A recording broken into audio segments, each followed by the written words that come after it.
বন্ধুগণ, অনূর্ধ্ব-20 সাব চ্যাম্পিয়নশিপে ভারতকে নাস্তানাবুদ করে জেতার পর বাংলাদেশ দল এখন বাংলাদেশের ঘরে এসেছে। বাংলাদেশ এই দল এখন ছাদখোলা বাসে আনন্দ মিছিল করবে। সবকিছু মিলে বাংলাদেশের এই দলটি এবারের এই ছাপে যে দারুণ পারফরমেন্স করেছে তা একবারে বলার মতন কোনো অপেক্ষাই রাখে না। বাংলাদেশ দল গ্রুপ পর্বে 3টি ম্যাচ খেলেছে। 3টি ম্যাচে ইন্ডিয়ার বিপক্ষে ম্যাচটি ড্র হয়েছে এবং নেপালের সঙ্গে যে ম্যাচটি খেলেছে সেই ম্যাচে 1 গোলে বাংলাদেশ জিতেছে এবং পাকিস্তানের সঙ্গে 2 গোলে বাংলাদেশ জিতেছে। সবকিছু মিলে বাংলাদেশ ফাইনাল মানে গ্রুপ পর্বে সেরা হয়ে ফাইনালে উঠেছিল। ফাইনালে ইন্ডিয়াকে 90 মিনিটের মতো হাড্ডাহাড্ডি লড়াই করে শেষ পর্যন্ত প্লান্টি শুট আউটে 4-3 ব্যবধানে ইন্ডিয়াকে হারায়া বাংলাদেশ ব্যাক টু ব্যাক সাপের ট্রফিটি ঘরে উঠালো।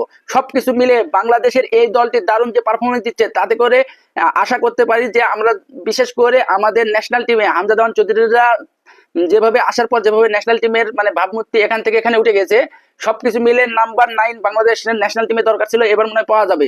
সবকিছু মিলে বাংলাদেশের এই দলটি সাব জেতার পর এখন বাংলাদেশে এসেছে ছাদখোলা বাসও রেডি। এখন ছাদখোলা বাসে আনন্দ মিছিল করবে বাংলাদেশ।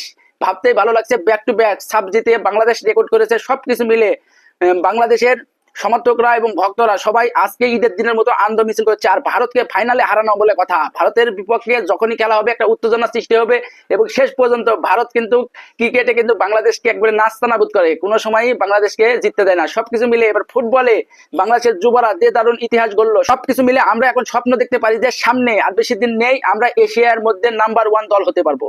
বিশেষ করে আমাদের ন্যাশনাল টিম এখন দারুণ পারফরমেন্স করছে। আজকে আর বেশি কথা বলবো না, যেহেতু বাংলাদেশে আজ ঈদের আনন্দ চলছে। আমার এই ভাঙ্গাচোরা কণ্ঠে কথা শুনতে ভালো লাগে তারা অবশ্যই চ্যানেলটি সাবস্ক্রাইব করতে ভুলবেন না।